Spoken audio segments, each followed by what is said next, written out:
Let me ask you this question. All right. In all seriousness. Okay. This comes straight from Moby Dick, which I started to reread yesterday. Who ain't a slave? That's fair.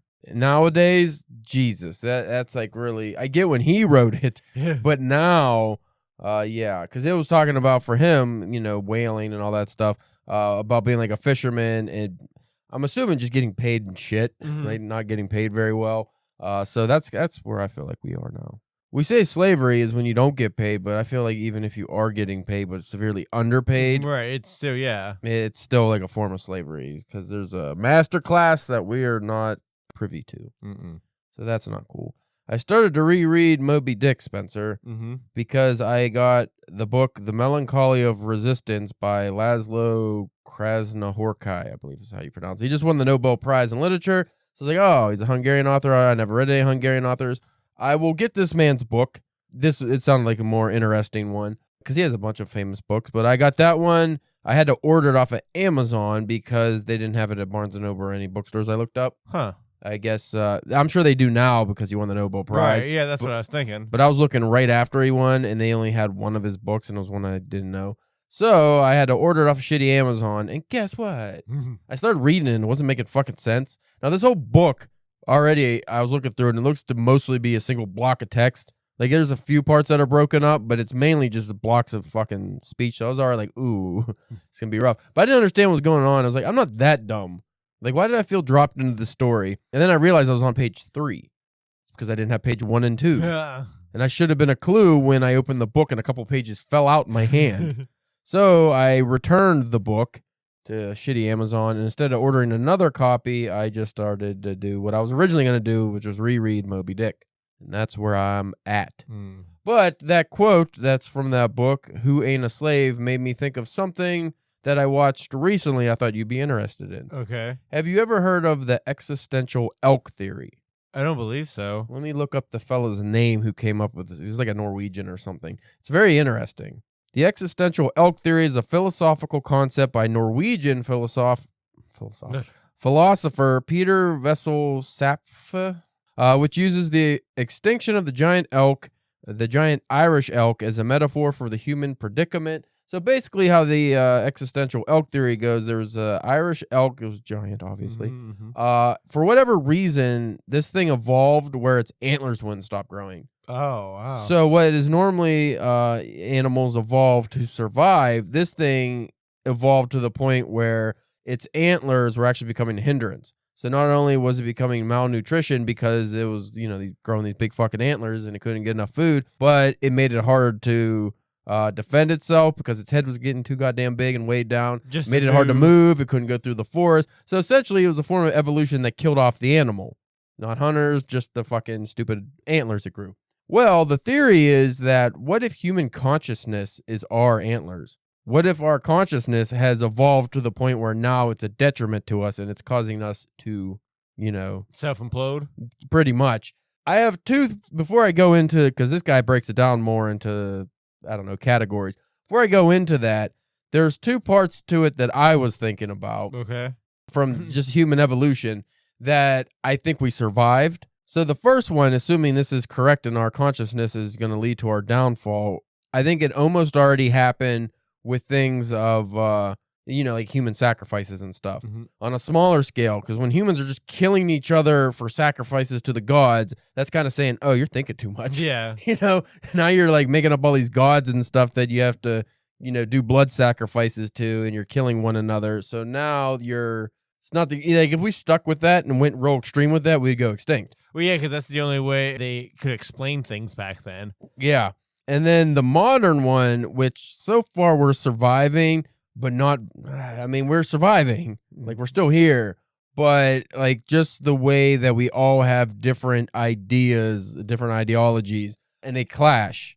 Right now we're all right, but say, what if, like Christians and Muslims had enough power where they got nuclear arms and blew each other up, Or the fucking, we already seen it with Israel and Gaza. Yeah. But imagine that on a worldwide scale. Right. So we're actually closer than I'd like to think with something like that happening, human extinction, because of, again, and it's funny that it always goes to religion. I'm sure there's other way, money's a big one. Yeah. Obviously money is ruining the world. I'm going to go into this guy's his little breakdown. He said the reason we're still here is through certain mechanisms that we created to survive. So I don't know if that would go along with the evolution of consciousness where we created these mechanisms to survive, but we have.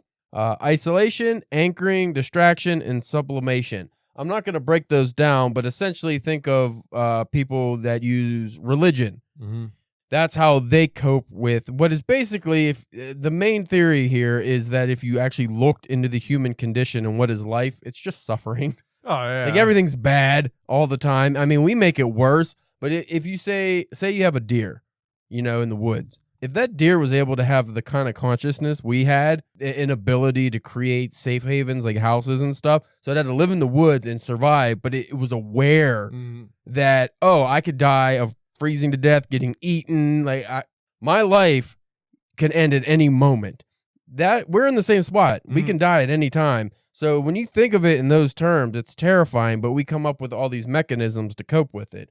I'm not going to go into that guy's list because he breaks it down very well. But like the one I always think of is religion. If there's a heaven, that makes life more bearable because, you can think, if I die, I still go on. And not just heaven, but whatever people believe. Well, again, it goes into the needing an explanation, like, like this is terrible now, but if it's for a reason. Yeah. It's like you're earning something, or if you're, that's a lot of what that myth is used for, I believe. Well, that goes into purpose. If you feel like you're working towards something, even if it's just your own salvation, that gives you a reason to be here. Because if there's, you looked at our plight as humans, we don't know why we're here. No. That's terrifying. And that's one of those things, our consciousness, we shouldn't evolve to think like that. That's fucking scary. The big one that we utilize right now in the modern era is distraction. Oh, yeah. I think that's the biggest one. We imagine life if we had to contemplate our existence without television, radio, movies, fucking even books. Like if we were just back to our, primitive caveman selves in that world. Hunting and gathering. Yeah, but we had our consciousness that we do now. I think everybody would off themselves. So I think that's the main thing is like being purpose driven and having distraction. Isolation, I guess that's more how what you see that a lot now is people versus it used to be a sense of community. You had community and that would keep you together. Now it's people. I don't know how that's a mechanism. I guess I'm not sure on that one. Like if you're around a bunch of other people, you think that would make you more susceptible to wanting to live than if you're just by yourself all the time. You think about the male loneliness epidemic. So yeah, I'm not sure about what the isolation is, but when you live in such a way that you have to ignore the reality around you, which we see a lot of people do, you're able to keep trudging forward. But if you actually just stop and think about what life is, and I think we've seen this with some of the more intellectual of our species, often they don't survive that thought process. No. They either kill themselves or they do, which I'm not sure which one on that list would be it, start taking a lot of drugs or drinking a lot or just get really depressed. You notice that with a lot of creatives, the ones who... I mean, it's a reason why the phrase ignorance is bliss is a thing. Exactly, which goes into if you're stupid, you don't have to think about these things so much. So, like, you see that with a lot of creatives where they view the world as it really is or close to as it really is, and they can't handle it. So they have to, and maybe it's a form of distraction, drugs, alcohol, basically self-destruction. But think about that on a mass scale. If everyone had that ability to self-reflect and realize what their position in this actual universe is, they would probably self-destruct, and then that'd be the end of the species. We need dumb people because they're the ones that breed and go, oh, I could just have babies. It'll be fine. Yeah. Whereas the intelligent people are like, fuck no, I'm not procreating. Like, we're not spreading the seed. We're not. Why? It's awful. Existence is terrible. Imagine what it's going to be like in another 100 years. Like, imagine the life that kid's going to have to, like, go through. Think about this. When's the last time you saw a smart person that was happy? Like a really smart person? I mean, not often, because then even if they... Because, too, then, like, once you get, like, that smart, it may not even have to deal with the understanding of all that stuff that we just talked about, but, like, the more driven and more often, and then we'll just get so consumed with whatever they're doing that they're not even. So even if you another form of distraction. Yeah. So even if you take out all that other, the understanding of the pain and stuff like that, even if you take that out, the chances are that they're still just going to have a terrible life because they're going to be focusing on the wrong things. Or you think about like the Nikola Teslas of the world who become obsessed with their endeavors and they are ignoring that. Mm-hmm. I don't think there's a way that you can just be conscious of everything and face it and face your mortality and not either be scared shitless or just find yourself in absolute despair. See, I know a lot of people will point to like the internet as like one of the beginning of the end, kind of like, oh, we were fine until we had the internet and stuff like that. And I don't think it's the internet that was the issue. It's whenever social media became so popular. That's what I think really began, like, the ball rolling downhill on civilization when it comes to like technology and stuff like that. That's because you can see and experience far too much information that you would have ever gotten. Like, I could wake up in the morning and just watch the reels you sent me and get more information in one moment, like a 10-minute period, than people would in whole months previous. Who knows how much of that information is factual or, not doctored with AI. Well, that's a scary thing is like there's a lot of videos I come across and I'm like, that's really fucked up. And then I look in the comments and I'm like, oh, that's AI. Yeah. Because not all AI is marked. Mm-hmm. So that's anymore. I just don't even I can't even watch that shit anymore. Like I'll look at these videos like police chases and stuff. Like even just like weeks ago, some of them be like, oh, that looks a little skewy. Mm-hmm. Maybe it's AI. But now like some of them I can't tell. So I don't know. Misinformation, too much information. I think it's true. When you get too much information dumped on you, you become dumber because you don't know what to believe anymore. And you get too many contradictory ideologies clashing in your own brain now because you can easily frame something from the left or from the right or from this or that seems reasonable or logical or makes sense. Oh, yeah, we should probably cut down on food stamps because people were abusing it, or there's too many non-Americans getting food stamps. Well, fuck you, children need food stamps. Like you can work both sides on any issue anymore, and it's just like, what's true, what's not. And then again, it's like, then depending is the person saying it for whatever they're saying for either side. Is that what they actually believe, or is that whatever they're saying and that side's paying them to say that? Yeah. So it was fine whenever like you had a website or like a blog or something like that, and so then people would have to actively like find you and become a part of that community like that. But now it's just like I can say whatever the fuck I want with no research or any understanding of anything and just throw it out into the ether, and everybody will eventually see it, for better or worse. I think we reached a precipice probably in the late 90s where the internet could have been what it was meant to be. Let's say sharing science journals, like scientific journals and proper information. And porn.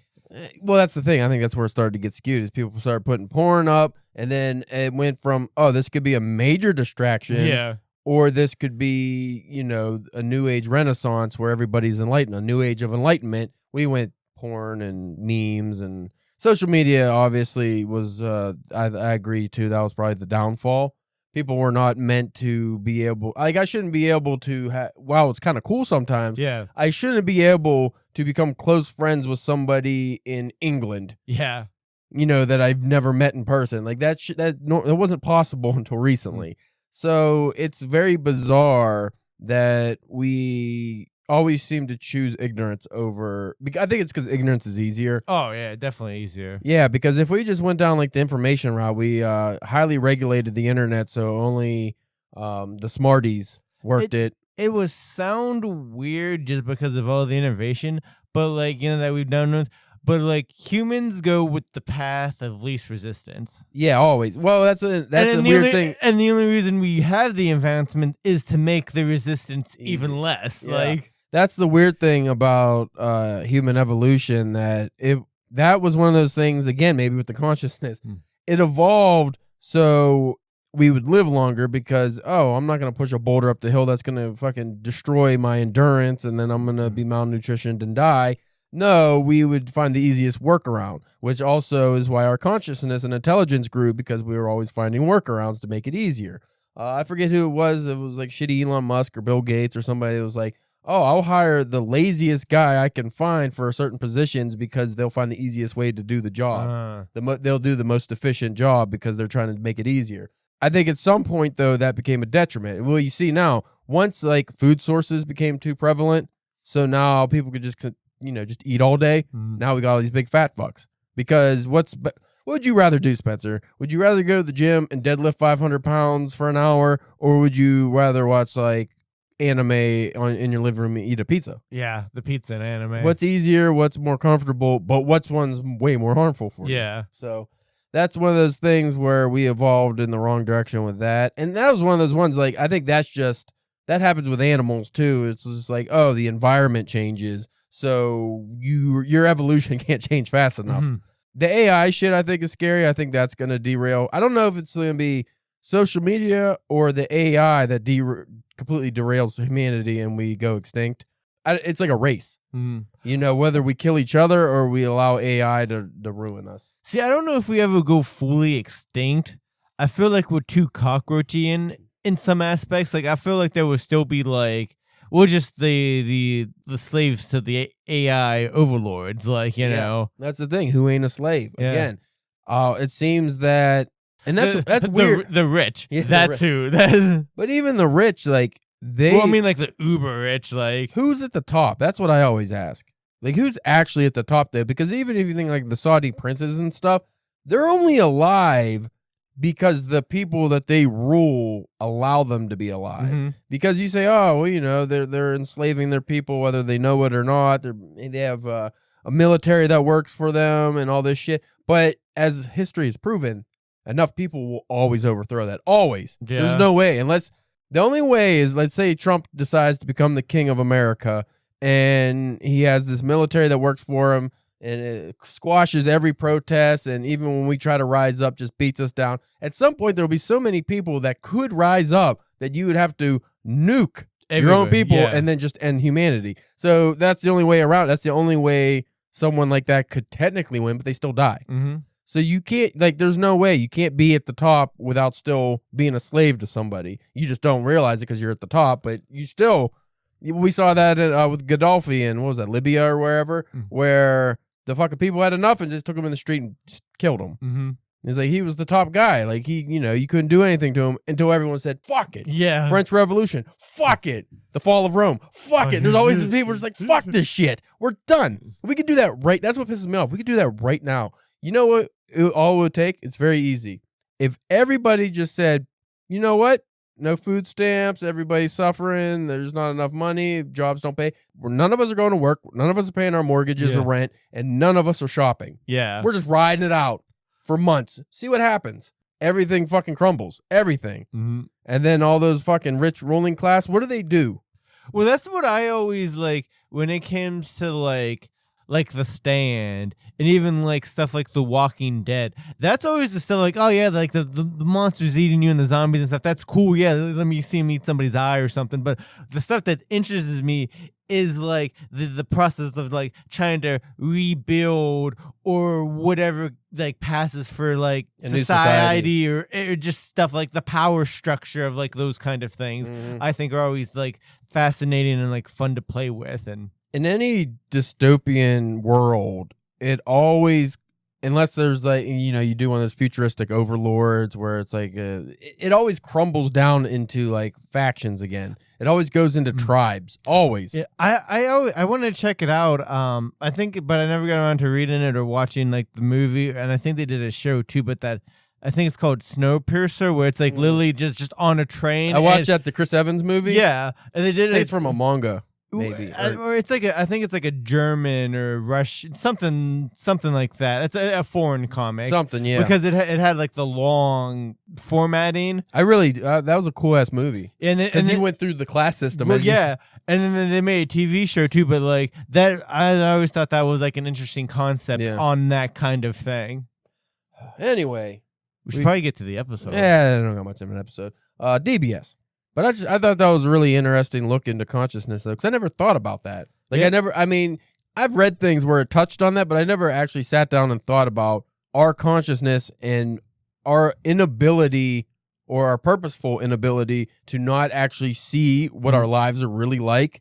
That's why, like, I wish I was a better writer so I could mess around with that stuff more, but I just don't think Yeah, I'm sure there's a lot of writers that have touched on that or written books about that. I just haven't looked up. But can you just imagine, though, because I feel like even talking about this and acknowledging it, we can't actually really focus on where our lives are, like how purposeless it seems. Mm-hmm. Because we're writers, so we write books, but even if we feel like we're serving a purpose or we're doing things that benefit humanity, ultimately, if you look at the universe in a grand scale, means nothing. Well, that's why I always see, people always, talk about like aliens or whatever. I'm just like, well, I hope that there are aliens. They don't have to be the big green monster things. Even if it's just like little amoeba on a fucking some ocean on another on a planet in another galaxy, whatever. I hope that there's something, because if there's not, like, could you imagine if Earth was the only life in the entire universe? Like, it'd be like, what's the fucking point?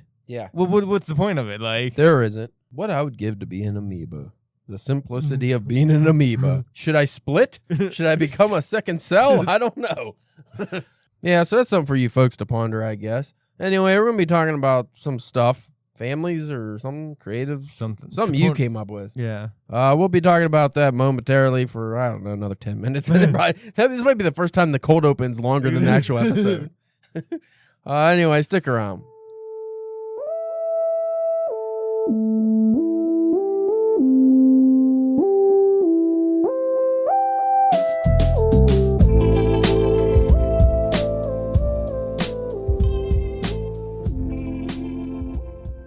You are listening to the Drunken Pen Writing Podcast. I'm your host, Caleb James. With me, as always, Spencer, the Green Bay Granola Greaser Church. So I'm just greasing granola bars? Just granola, loose. Loose granola. I don't know the technique. Do you put a blob of some kind of lard in your hand and just roll it? The loose granola? Yes. It's messy. Yeah, it is a little messy. Maybe that's how you make the bars. I'm not sure. Today, we are discussing your topic, which is... the importance of supporting like creative like friends and family members, or people that you know. All right, it's important. Bye. I wish I had support. It's interesting. No, I can't lie. I have some friends who support my work, which I always appreciate, as do you. But do you find, Spencer, so we could just dive right into the negative waters of grievances. Yeah. Do you find that as a writer, at least, it is much more difficult to get friends and family, not just care about your work, but just to read it, check it out? Family wise, I know not too much. Oh, my aunts and stuff, they always want to at least like get the books. I don't know how much. My one aunt, I think she reads a good amount of my stuff, but she's also like, she's kind of like a Stephen King fan. Yeah. And like, so like she won't get like grossed out by like any of the, the kind of stuff that I've had out so far. Friends, a little bit more difficult, but I can also take partial blame on that because I don't probably promote stuff or just be like, even ask like, some of my other people in my other friends group, like, oh, hey, would you, you don't have, even like, oh, hey, you don't have to, buy it, but I get some extra copies. Did you just like want it or anything like that? Because I do feel like pushy-ish like that sometimes. You don't feel like a nuisance. Right. So I think partially blame on some of that, but I at least do have like on the family side, I feel like they are at least always checking in, seeing how stuff, goes and stuff. Yeah, I actually found this over the years with a lot of writers, especially where friends, families, even spouses or siblings, it's like pulling teeth to get them to check out work. And the big one for me is, especially if it's friends and family who aren't like say you're here every fucking week, right? Right. Like not you, but let's say someone that I'm more than an acquaintance with, like a close friend, but someone that I don't see all the time. They'll only take your books if you give it to them for free. Yeah. Like they won't support you by buying the works. I know a lot of artists come into this as well, where it's like people might do the bare minimum of liking the post on Facebook or on Instagram, which I find is some of them still don't even do that. They'll see it. They just won't hit the fucking like button. It's like, come on, dude. But I know a lot of artists and stuff, again, it's like they won't actually buy the work or anything. It's weird because, and I'm sure that goes with small business owners too. It's like friends and family feel like they should get it for free. Why? Yeah. If anything, you should be the one really buying it, you know, because it's like, oh, I want to support my cousin financially by buying his work because I appreciate that he's actually, you know, chasing his dreams and whatnot. But you find a lot of times that's not the case. And I don't know. It's weird. It's a weird thing because people will buy strangers' work that they don't know. Do you think it's because they know you? Somehow they feel that the work isn't professional? Maybe, or maybe then too, like, I also wonder, like, how on their end, because, like, you said, like, oh, like, sometimes, like, you know, you'd be like, oh, they should be the one supporting you the most, but then how often do you find that weird struggle where you're like, well, like, no, I'll just, you don't worry about it, I'll give you the book, don't, you know what I mean, because you don't want to have that weird thing. So I do wonder if maybe, if on their end, it's like, where it's weird for them to ask or not quite sure, especially like if it's something like hand just like order off of like Amazon or something, and to where then if you go to like some like a convention or something and you see like, oh, you have no connection with that person, so if you get it and you don't have to worry about liking it or not liking it or I guess whatever. there is that pressure that what, you know, if they actually do read it and they don't like it and then they gotta, you know, either lie or try to just ignore like, you know, I don't want Spencer to ask me about his book I hated. Another one that's odd is like, you know, with the podcast, it's a free podcast. It takes no effort to download or listen to the podcast, and we still have a hell of a time getting people close to us to check it out ever. And like, and I just tell people just download it. Like, you don't have to listen to the thing. Just download it and then delete it. Like, can't do that. Yeah, that's a weird one though. It's like even when you make it something so fucking easy. And I know people do this with like, oh, I have a free ebook of a story or a collection I did that I spent a year working on. Free ebook. Don't have to pay for it. Don't have to do anything. Go right to your phone, the thing you're always on. It goes onto your free app. Like, won't do it. You know, a fucking Nicholas Sparks book comes out, they'll spend $20 on it. But now, again, as writers, if it's somebody's not reader, you know, they're not a reader, I don't mind so much. It's like, all right, you're not a reader. That'd be like somebody... You know, like, hey, I'm in a fucking polka band. Come check it out. Polka music. I'm not going on my way to check out polka music. But I feel that if it's really easy to support them and you don't, then, like, what the fuck are we doing? That's why, like, a lot of those people just like, I mean, are you my friend? I don't ain't fucking talking to you that much. Well, then I guess probably I should have probably brought this up, too, because I was also thinking, not like... art, like with us, like how we're trying to make a career and stuff, but I think you should also like just even like your friends who do like crafty art things and stuff on the side just as like hobbies and things like that. I feel like that kind of stuff needs to be supported more. Even something simple, just so you see them post about it on Facebook, share it. Yeah, you know, it doesn't take much. It fucking what does it do if you don't? That's the weird thing is like I feel like people see something like that if they share it but they don't actually like it. Like, what do they think's gonna happen? People are like, oh, you like that weird thing, or I don't know what the fuck people's thought process is.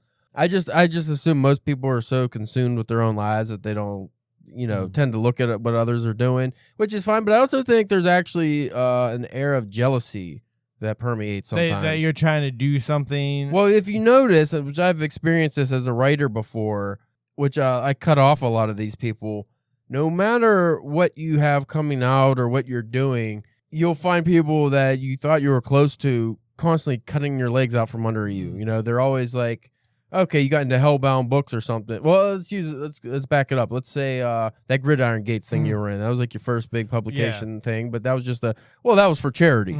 So, you know, anybody could have gotten to that, or well, that's just like an indie thing. That's how it goes. And then it's like, you know, I get published by like Dark Home Publishing. Oh, that's like in the UK. That's not even American. Like, they'll always find something that'll make it negative. And again, it's probably what you said, where it's you're chasing your dreams and they're not. Yeah. And whatever they may be. Yeah. So they either ignore what you're doing or have to find like the negative in it. But did they pay you for that story? Oh, you didn't get paid. Or if you did get paid, how much did they pay you? No, they only gave you $10 off. Yes, it's always fucking something. And then if you published your own book, well, you had to publish your own book. It means you're not very good. Oh, Penguin published my book. Oh, yeah, but how much money did you make? Print media is dead. Yeah. Like, oh, fuck you, guy. Oh, they're making a movie off your book. Oh, but it's on Hulu. It's not even good enough to be on Netflix. Like, there'll always be fucking something. And then those people, I say eat a dick, and I don't I don't associate with them anymore. I've come across a lot, especially me, because you know me.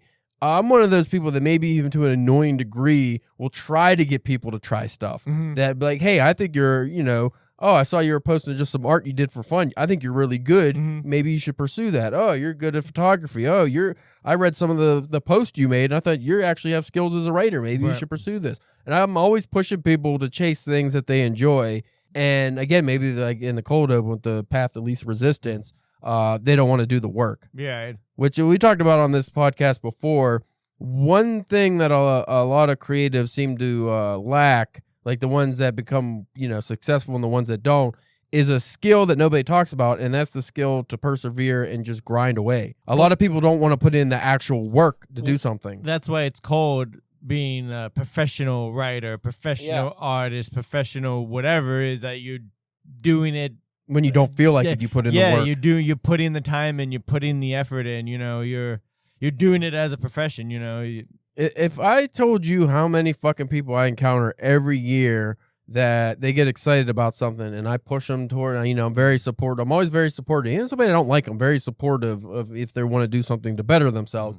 And how many times that lasts a week to a month and then they fucking give up on it. And then when you check up on them and try to motivate them, then they see you as a nuisance. But again, that's because they feel bad about giving up on the thing that they wanted to do. Or people who just like, they submit like one thing and didn't get accepted and gave up. Yeah, just fucking give up, and now they're just gonna go. Now I will admit I'm struggling that with a little bit myself because I'm getting a couple blows back to back. Hey, I'm happy that you finally get the fucking taste of what I've been going through for years.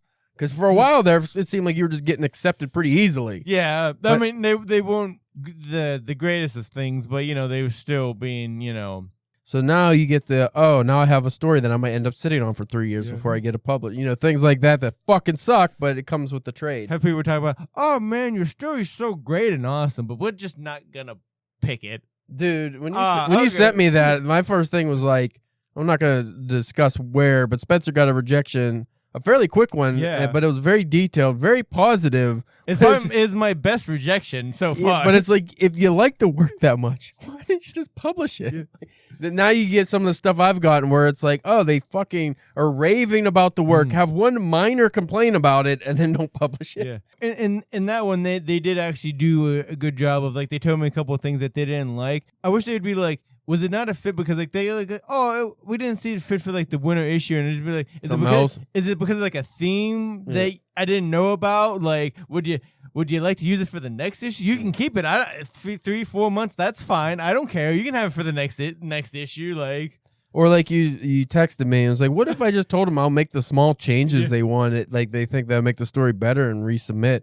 I don't know. That's one of those things. It's like, I wish publishers, if they really do like something, would be willing to take it for something else, or hey, if you retool this or something, instead of just completely being like, well, you only have the one shot on the one story. Like, that sucks. I mean, granted, they want you to submit more work, which is cool. Yeah, they're very complimentary. I don't even know if I've gotten compliments like they're, because what they say, you fucking great something or other, like good pacing, muscle memory, or I don't know. And characters, like they like the main character, hot knockers you have or something, and they really like the photograph of you and your brassiere that you send.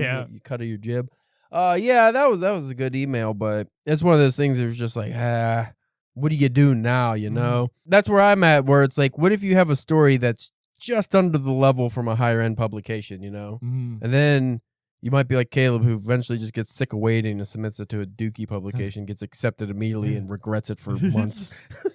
I'm glad I worked on that story for 3 weeks just to get it fucking published in the Cocksuck Daily, Like, not that the Cocksuck Daily, it's a fine publication, but it's just not my prose. It doesn't fit, I don't think. So, folks, have you come across any relatives or friends, for that matter, who have not been completely supportive of your work, and what do you do to garner their support if you really want it without being a pest?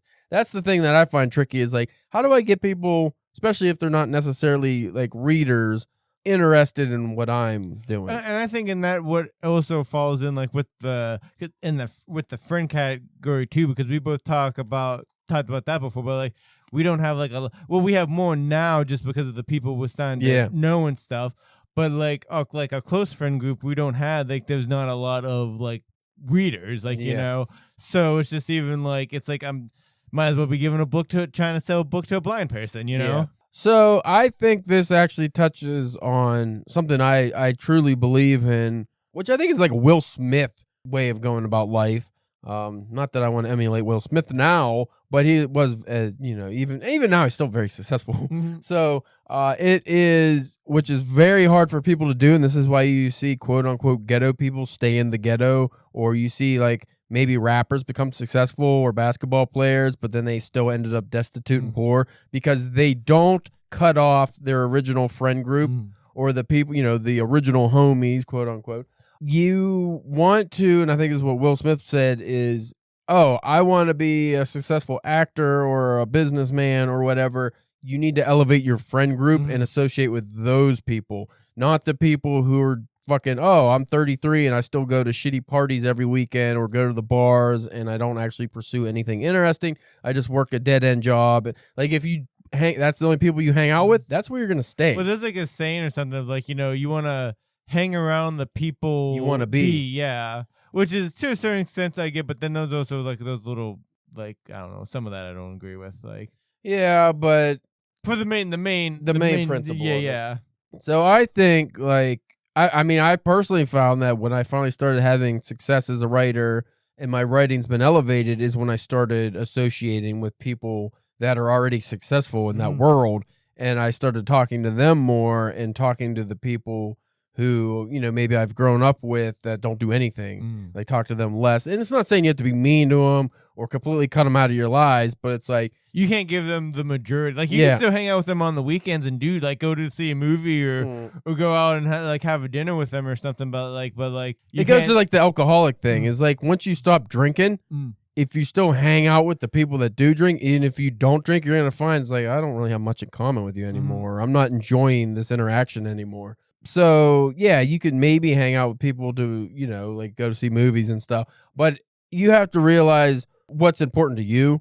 Again, it's a little selfish, going into people being more focused on their lives than other people's lives. But if you really want to make it in whatever field or profession you are going for, you need to keep your sights higher, not lower. You can't stay back and please the people who aren't aiding you in your life. And again, you don't have to be negative about it. You don't have to cut them off or something. But if you have, let's say, you have a buddy that you grew up with and you're very close, but he's still doing all the same old dumb shit he used to and doesn't support. It's one thing if they still support you and your work and stuff. You be friends with those people. But if somebody that's actually having like a net negative impact on your life now, you can't be afraid to cut those. And that goes with family too. So if people are bringing you down and not, like I was saying about always find the negatives and the stuff you're doing, that comes from like a place of jealousy, and they cut that out. You have to. Yeah. If you stay around that stuff, you're just good. That's where you're going to end up. Like you're never going to really progress the way you want. So that's probably the toughest one is like getting rid of the negative people in your life, because a lot of them, especially if they're family, it's like, how do I stop talking to my brother or something? But it's like if your brother is always bringing you down, you might have to, But I still think that supporting, like if you support those closest to you and what they're doing, oftentimes they'll probably support you back. And again, if they don't, then that would be another sign that maybe that's somebody I don't associate with as much anymore. Yep. I mean, I've cut a lot of people off over the years, and I find my life is just, very slowly going down, where I wanted to versus like where I was in my 20s. If I stayed associating with the same, like to the degree I was, I for the most part, I still talk to the same people. But like if, I'm going to hang out with you all the time and do the stuff you want to do all the time, I would still be probably living in that shit house with like, working a fucking shit buggy pushing job I had, or, whatever dumb shit you have. I don't know. I'm rambling, but I think that's the main thing is you have to be willing to work towards a goal and stick with that goal and have to cut out the things in your life that don't aid in that goal. But you would go to another one we're not going to really go into, but that would be like your job. Yeah. If your job's fucking, it's hard now. That's a real hard one for me. It's like, how do you get rid of the fucking job to pursue what you want to do when you financially cannot? Yeah. That could be a topic for another episode, but any parting words, Spencer? No, I think we covered it. Don't smoke crack. Yeah. Buy people's stuff if you can, or at least to support it. Again, if you don't buy them crack. It depends. If they want to be the best crackhead in the world, then that would be supporting them. Anyway, folks, if you like this episode, give us money. Yes. Send us $800,000 so we don't have to work anymore for a while. That'd We be can nice. write more books. You can check us out at DPW Podcast on Twitter, Instagram, Facebook, and YouTube. CalebJamesK.com, where I have my publication history. I don't know when this episode is going to drop. It's going to be fucking months and months and months, but probably late November, maybe. I don't know. But anyway, I do have some things I'm in. I'm in the Ethereal Nightmares special collection, trilogy collection. I have 2 stories and an interview in there. That's out now.